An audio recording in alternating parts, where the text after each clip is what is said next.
The book of Esther, it has some unusual characteristics in it. There's a lot to be found in here. I'm always kind of drawn to it. One of my lots in life is that I was destined to be a girl dad, apparently. Had two girls of my own. Then for a while was a single dad of said two girls. And then I decided to get married again. And so for a while, even though Kathy does have a son, he was on his own by then. I was the dad in one household to three girls, a wife, and even animals. The girls outnumbered the boys. So me and the two dogs were just hunkered up by ourselves, being the guys of the house. So I'm kind of drawn to Esther, even though in the book, Mordecai, who acts as the father figure in this book, is actually a cousin of Esther, but he is definitely a father figure and was guiding spiritual way in her life. So there is something about that drew that to me. So a couple other things, the book of Esther, a little bit unusual. It's the only book of the Bible that does not actually reference God. There is no reference to God in the book of Esther, which is a little bit unusual. Obviously, you can see some allusions, some references to providence, basically. And we'll get into that as we kind of troll through the book. The other part of it, in the scholarly community, there are many that consider Esther to be a book of fiction, as opposed to real events. I take that with a grain of salt. There's many in the scholarly community that think the Bible as a book of fiction. So singling out one of the books within the book, maybe that's not terribly different than what they're looking at. So anyway, with those disclosures out of the way, we'll move on. Cast of characters. It does kind of read like a novel in that you kind of got to cast of characters, and you can even see it as a screenplay, how some of the events unfold and come together. Top of the list, obviously, Esther. Book's named after her. She should be in there. Mordecai, the cousin who basically raised her and watched over her after her own parents were gone. Haman, the evil one that comes in right on cue. King Ahasuerus. And I'm going to call him Xerxes because I can say that better than Ahasuerus. They are presumed to be the same people, and this is considered Xerxes in this case is pretty well, most will say that would be Xerxes I. There were subsequent Xerxes involved who were the kings of Persia. And we'll get into him here in a little bit. And then finally, Vashti, the queen who has a quick a quick entrance and exit into this book, but is pretty much part of everything that needs to be said about it. Now, as with anything you're going to get from me, you're going to get a history lesson, because that's just what I do. The Persian Empire, this is basically the successor to the Babylonian. Xerxes came from the Babylonian descent, but instead of calling himself a Babylonian, he decided to go with Persian. So we're still thinking about the same thing there, and they ruled basically the civilized world at that time, Persian into Asia Minor, down through the Holy Land into Egypt, and did have presence across the straits into Greece. The Babylonians had taken the Jews into captivity many, many years before this, but all this unfolds after the Babylonian captivity, when a number of the Jews had dispersed back to Israel, Judah, etc. But due to that captivity, they were kind of dispersed around and about throughout the empire. And again, a little foreshadowing, that's where we're gonna go from later. And just final thought here, the Persian Empire here. If any of you have seen the movie 300, this would be the same king that is trying to get into Greece and defeat the Spartans and the Grecians at the Battle of Thermopylae and such. And the movie takes some creative license, because I remember at one point where Xerxes grows into this huge demigod sort of thing. Same idea. The guy had inflated thoughts of himself, but I don't think he ever grew into a great demigod. So this is what we're looking at. Obviously, the empire that's ruling, again, the civilized world at this point, the strongest, the richest, etc. Xerxes had a thing for feasts. He loved them. He liked to put on lavish outlays, probably because he didn't have to do any of the work. He just got to go and eat, drink, and be merry. And talking about here in Esther 1, third year of his reign, he gave a banquet for all his nobles and officials. For a whole 180 days, he displayed the vast wealth of his kingdom and the splendor and the glory of his majesty. And then at the end of that 180 days, what does he do? He throws another 7-day feast. He's got a thing for the feast. He likes to spend money. He likes to get it on. So, and the 7 days, this is for all the people from the least to the greatest who were in the citadel of Susa. So that's kind of the basic fortress where they were all at. Now, at the end of this 7 days feast, there's no real mention of Vashti up to this point. Till after the end of the 7 days feast, it mentions that, oh, he sends for his queen, Vashti. I don't know if the queen had been part of the 180 days or the 7 days or what. If she wasn't, then her refusal would make sense. I get to go for anything else, and now you're telling me to come over. But for whatever reason, the queen did not want to come when the king commanded. When the attendants delivered the king's command, Queen Vashti refused to come, and the king became furious and burned with anger. So he got all his attendants, his advisors, etc., together, and they came up with the idea. There in verse 19, there pleases the king, let him issue a royal decree and let it be written in the laws of Persia and Media, that it cannot be repealed, that Vashti is never again to enter the presence of King Xerxes. Also, let the king give her royal position to someone else who is better than she. So, a couple of things to take out of this. Whenever he would issue a royal edict, those basically cannot be repealed. It's sent out by courier to all the empire, from near to far and everywhere. So when he makes a royal edict, this cannot be repealed. He can't just say, oh, never mind. That's something we're going to need to explore again when we get farther on into the book. The second part I took about this, give her royal position to someone else. Obviously, that's going to allow Esther to come into play, but it's also kind of petty of the man, isn't it? She refused me, so I must be able to find somebody better than she. Take that for what it's worth. I just one of those things. Esther becomes queen in chapter 2. And a couple of notes in here in chapter 2, in verse 10, Esther had not revealed her nationality and family background because Mordecai had forbidden her to do so.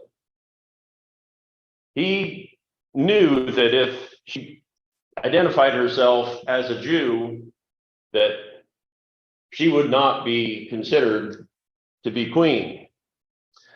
Now, to become queen, before a young woman's turn came to go before King Xerxes, she had to complete 12 months of beauty treatments prescribed for women, 6 months with oil of myrrh, and 6 with perfumes and cosmetics. Can you imagine that? Going for a year to prepare to go before the king. But in verse 17, now the king was attracted to Esther more than any of the other women, and she won his favor and approval more than any of the other virgins. So he set the royal crown on her head and made her queen instead of Vashti. So Esther, because of her beauty, according to scripture here, enchanted King Xerxes. And so she became queen. I will make a note on this picture here, which was actually one I just, when you're playing with PowerPoint, you can go in and find a whole list of various pictures that can be used, and there's some other references. So I'm not completely plagiarizing, and the plagiarism police won't be coming to me. The picture does show her touching his scepter. This is really going to come into play in a couple of slides, but I just wanted to point that out while I was here, and just that picture does a little bit of foreshadowing as well. Mordecai's action. Every day he walked back and forth near the harem to find out how Esther was and what was happening to her. So during this whole process of the 12 months, he was sitting there making her and giving her somebody to talk to and give her advice and tell her what she should and should not do. So he was very much an influence. Just so happened while he was sitting here at the gate, just hanging around the courtyard, basically, Bigthana and Teresh, two of the king's officers who guarded the doorway, became angry and conspired to assassinate the king. Mordecai found out about it. He told Queen Esther, who in turn reported it to the king, giving credit to Mordecai. Now, she made sure to give the credit to Mordecai. That would get on the record, but at that time, nothing else came of Mordecai's actions, although the two guards were executed, and as would pretty much be expected for a king of the time. And apparently King Xerxes was very willing to execute anyone as need be. In other readings I was going through, he was pretty much a bloodthirsty, and anybody that did not do his will would be executed. I find it a little bit interesting that Vashti didn't end up with the same fate, but being queen, she probably had special protections. She was not actually executed, but she was sent far, far away. So we have all these actions that have worked up to Esther having the place as the queen, Mordecai still there, advising her, and in a interesting little case, what I would consider providence, finding out about the assassination plot to kill the king. And every time I see chapter 3 happen, Haman entering the fray, I think of all those movies, and Batman comes to mind where suddenly the Joker appears. We now have the villain come to play here, Haman. After these events, King Xerxes honored Haman, elevating him and giving him a seat of honor higher than that of all of the other nobles. He had been an advisor to the king. Now he was promoted and was the primary advisor. All the royal officials at the king's gate knelt down and paid honor to Haman, for the king had commanded this concerning him. But Mordecai would not kneel down or pay honor to him. That got under Haman's skin. And to go back to a bit of history there, Haman, the Agagite, this is one of the peoples that had been impacted by when the Jews left Egypt and once they had established in the promised land. And they were basically constantly at war with the Israelites. and they were one of the primary targets of King Saul. So there was a long-standing feud between his people and the Jewish community. So that's something to keep in mind. So there in verse 8, Haman said to King Xerxes, there's a certain people dispersed among all the peoples of the provinces of your kingdom who keep themselves separate. Their customs are different from those of other people, and they do not obey the laws. It is not in the king's best interest to tolerate them. If it pleases the king, let a decree be issued to destroy them. And I will give 10,000 talents of silver to the king's administrator for the royal treasury. So not only does he never names the Jewish community, he just says there's these people over here that are keeping to themselves. They're doing their own thing. We don't like them. And I'll actually give you money to go out and eradicate these people from your empire because they're trouble. Now, the king didn't take his money, but he said, there's people that are going to be an issue for me. Yes, go ahead and eradicate. Again, Haman did not specify that it was the Jews looking at getting rid of, but still. And the part to this, again, getting back to the history guy I am, kind of a lot like what happened in the 20s and 30s in Germany, right? Where, hey, the Jews are over here causing trouble. They need to be exterminated. Purim. It is a festival still celebrated by the Jewish communities, hearkening back to the actions of Esther.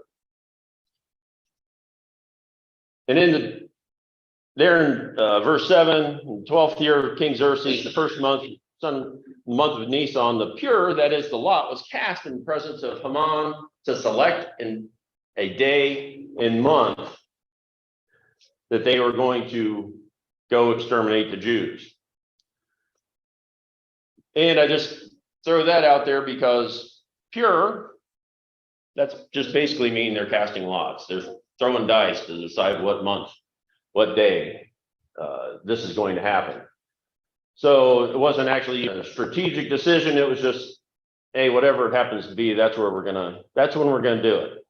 And just whenever you see it pop up on the calendar or something like that, where it's the holiday of Purim, you know where that term comes from.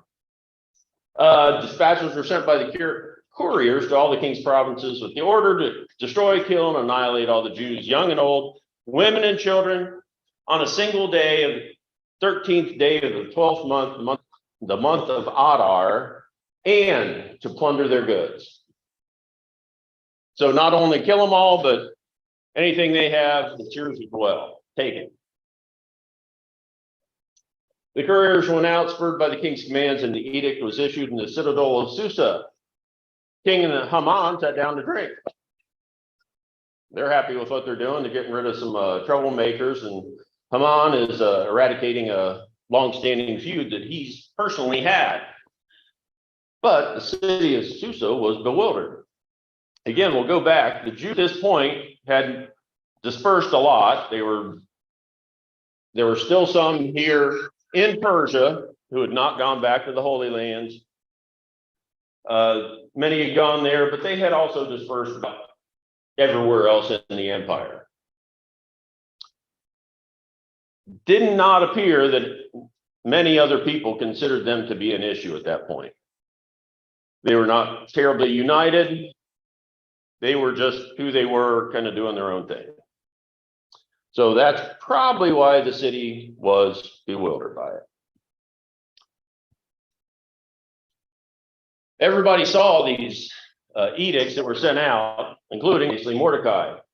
And Mordecai basically went and begged Esther to help. And said, you need to do something. You need to help save your people. See if you can get the king to change his mind. But then she sent a message back to Mordecai.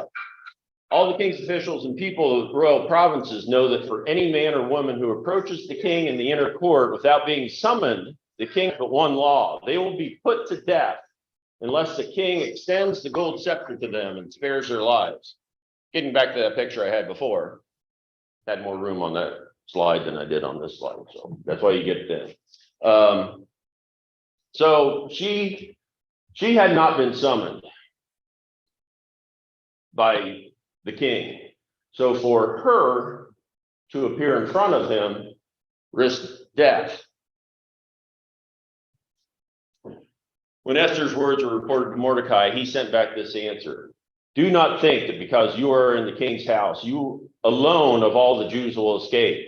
For if you remain silent at this time, relief and deliverance for the Jews will arise from another place. But you and your father's family will perish.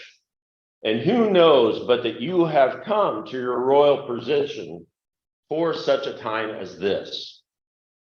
So there in verses 12 through 14 of chapter 4, Mordecai says something that we all should think about. Is there a time when we have been put in a position where we can affect real change? When we, as Christians, are at some point with someone where we can say or do something that will get them to evaluate their lives and see whether or not they need to be following God. Interesting point. And in response to that, Esther sent the reply to Mordecai, go gather all the Jews who are in Susa and fast for me. Do not eat or drink for 3 days, night or day. I and my attendants will fast as you. When this is done, I will go to the king, even though it is against the law, and if I perish, I perish. This is one of the parts where we don't have a direct reference to God, but the concept of fasting before a major decision, a major action, is obviously a reference to fasting to get God's will. And she was ready to die if necessary.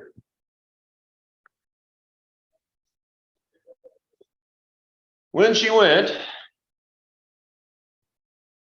the king was pleased to see her.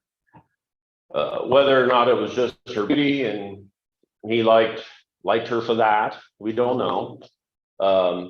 But he was pleased to see her, and he did extend the scepter for her to touch, and she was welcomed in.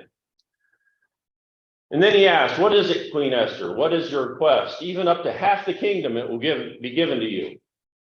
So, bit of hyperbole there. Yeah, I'll give you anything you want, even up to half the kingdom. What did she request? If it pleases the king, replied Esther, let the king together with Haman come today to a banquet I have prepared for him. Back to the slide from before. He liked banquets. He liked feasts. So a simple request, but she basically kicked the can down the road saying, when we go to this banquet, then I will let it be known what my request is. But in the meantime, the king would get to eat and drink and have fun.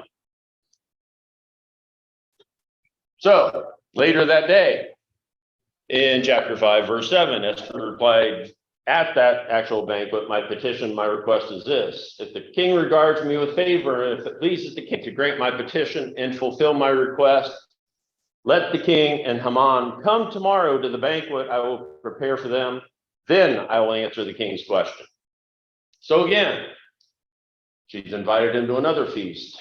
But it's at that point where she will actually ask the question she wants him to have. But in the meantime, he's had another lavish banquet, feast, etc.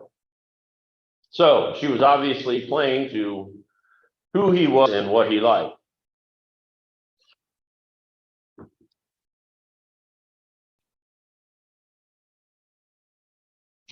Haman was a man of much pride, and he very much liked himself. Haman boasted to them about his vast wealth, many sons, and this is with his own people, and all the ways the king had done him. And that is not all, he added. I am the only person Queen Esther invited to accompany the king to the banquet she gave. And she has invited me with the king tomorrow. But all this gives me no satisfaction as long as I see that Jew Mordecai sitting at the king's gate. So he was very proud of the fact that the queen had strictly invited him and only him to the feast the next day. But even with all that pride, Mordecai sitting outside the gate still was getting under his skin. Verse 14, his wife suggested, and all his friends said, well, if Mordecai is such a problem, why don't you go ahead and set up a pole reaching to the height of 50 cubits, nonetheless, and ask the king in the morning if Mordecai impaled upon it.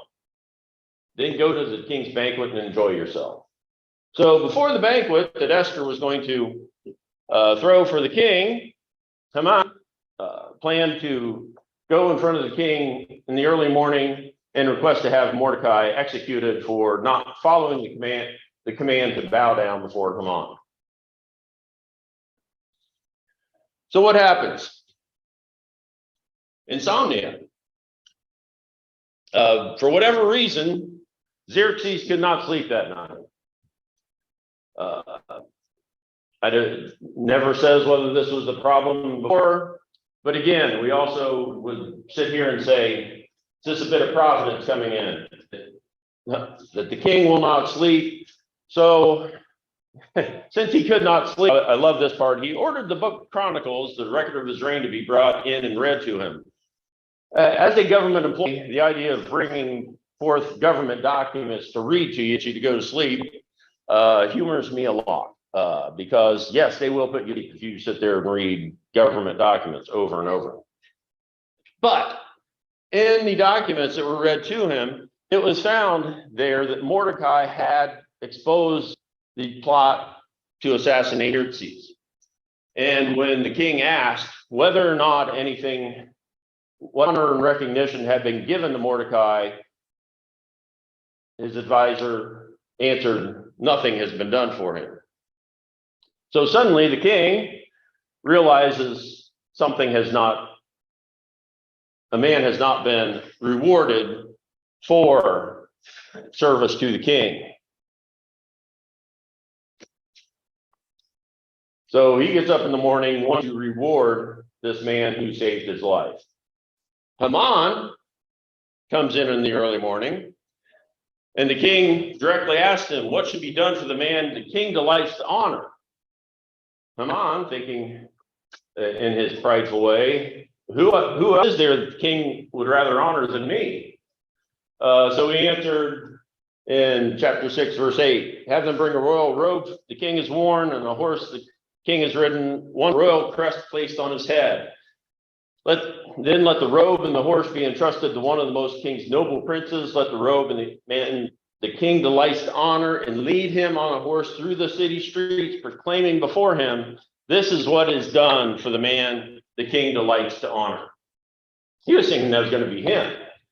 He didn't realize it was the man that he had planned to ask the king to assassinate. It was actually for Mordecai. So when the king springs that on him, Haman is basically horrified and obviously does not ask the king to execute him. So that happens first thing in the morning. Later, that banquet that Esther was throwing for the king and Haman, the king finally gets around, what is it that you would like? What is the request you have of me? And in chapter 7, verse 3, if I have found favor with you, your majesty, and if it please you, grant me my life, this is my petition, and spare my people, this is my request. So this is where she finally reveals that she's a Jew. Before that, it had been kept hidden because obviously the repercussion would have been there. Then in verse 4, for I and all my people have been sold to be destroyed, killed, and annihilated. we'd merely been sold as male and female slaves, I would have kept quiet, which is interesting. I would have let my people have been sold to slavery, but killing him, that's going too far. Anyway, King Xerxes, and I would have kept quiet because no such distress would justify disturbing the king. Then King Xerxes answered, or asked the queen, who is he? Where is he, the man who has dared to do such a thing? Again, he still did not realize that it was the Jews that were being eradicated. Esther said, an adversary and an enemy, this is Haman. And it's at that point where the whole thing twists. Suddenly, Haman is called out for being a villain and for eradicating these people with which he has a personal grudge. And there's a note on that picture. A nice little thing for anybody in future reference when you're doing PowerPoints. FreeChristImages.com. All they ask for is a reference to themselves in these pictures, but they had the perfect picture for this of Esther pointing them on. So the king got up in a rage, left his wine and went out into the palace garden. Haman, realizing, yeah, I'm in big trouble now, he stayed behind to beg Queen Esther for his life because he knew that was the only chance he had. And just as the king returned from the palace garden to the banquet hall, Haman was falling on the couch where Esther was reclining. He was begging for his life. The king saw it as something else. And the king exclaimed, will he even molest the queen while she is with me in the house? As soon as the words left the king's mouth, covered Haman's face. Then Harbona, one of the eunuchs attending the queen, a pole reaching to the height of 50 cubits, stands at Haman's house. He had set it up for Mordecai, who spoke to help the king. Rather odd twist, isn't it? The 50 cubit pole he had set up to put Mordecai on was now to be his. So they impaled Haman on the pole they had set up for Mordecai. Then the king's fury subsided.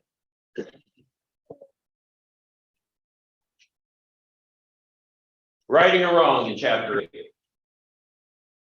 That same day, Xerxes gave Queen Esther the estate of Haman, the enemy of the Jews, and Mordecai came into his presence of the king, and Esther told how he was related to her. So now, not only is Esther revealed herself to be a Jew, but also revealed that she is the cousin of Mordecai, the man who saved the king's life and had been advising her. And the king took off his ring, which he had reclaimed from Haman, and presented it to Mordecai, and Esther appointed him over Haman's estate. So Haman had been the most powerful, richest man beyond the king in the empire, and through his own machinations had ended up giving it to the man he despised the most. Now, back to the edict he had sent out authorizing the annihilation of the Jews. That was still out there and still out amongst all the empire. One thing the casting of lots had done was that given some time for the lead up to this extermination. But it was still out there and it could not be rescinded. The king can't just send out another edict to say, what I told before, never mind. Instead, the king's edict, he issued another edict, granted Jews in every city the right to assemble and protect themselves, to destroy, kill, and annihilate the armed men of any nationality or province who might attack them and their women and children, and to plunder the property of their enemies. And the day was appointed, the same day as what had been originally scheduled. Now, interestingly, it's the same edict he put out to annihilate the Jews, including the part to plunder the property of their enemies. So they fight them off and they win, take whatever you want. So the Jews do defend themselves. In chapter 9, starting in verse 2, Jews assembled in their cities and in all provinces of King Xerxes to attack those determined to destroy them. No one could stand against them because the people of all the other nationalities were afraid of them. And all the nobles of the provinces, the satraps, the governors, the king's administrators helped Jews because fear of Mordecai seized them. So there was still some that went to try to fight the Jews, to exterminate the Jews. Most did not, because Mordecai and Esther were now such powerful forces in the empire. But there, verse 10 of chapter 9, they won the battles, but they did not lay their hands on the plunder. So despite the fact the edict had given them the right to exploit whatever they might have won, they did not. So what can we learn from all this? This is just a humble girl raised by a cousin, but she saved a generation of her people through her bravery. God can use anyone for his plans. We can fight our fears and bring glory to God. Touching back on it, as Queen Esther might personally have been spared from the decree of annihilation. Nobody knew she was a Jew until she told the king. But she stood with her people. No matter how hopeless your situation may seem, we should never lose hope. We know that God is with us. Even though, again, like I said at the beginning, God is never mentioned in the book. It is obvious that she knew and that Mordecai knew God was with them. And finally, God has a purpose for us, and we need to embrace our destiny. If we are in a position, we need to take advantage of that. We as Christians go out of this building, and we're amongst everyone. We know our influence can be an influence for good, and that at some point we may be that force that brings somebody to us. So that's the conclusion of my review of the book of Esther. Again, it's a different book in many respects, but it's a powerful one when you look at the story and look at the providence of God, what God has given us.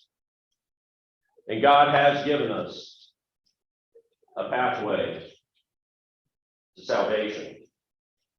God has given us that pathway to confess, repent, and be baptized for the remission of our sins and the glory that God will give to us.